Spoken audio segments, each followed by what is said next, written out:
may sakit pa ako nito may sipon ako. Pero pag wala akong sipon, talagang maganda yung voice ko.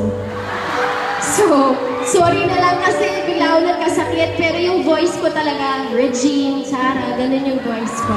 Pero dahil may sipon ako, pagpasensyahan niyo na po.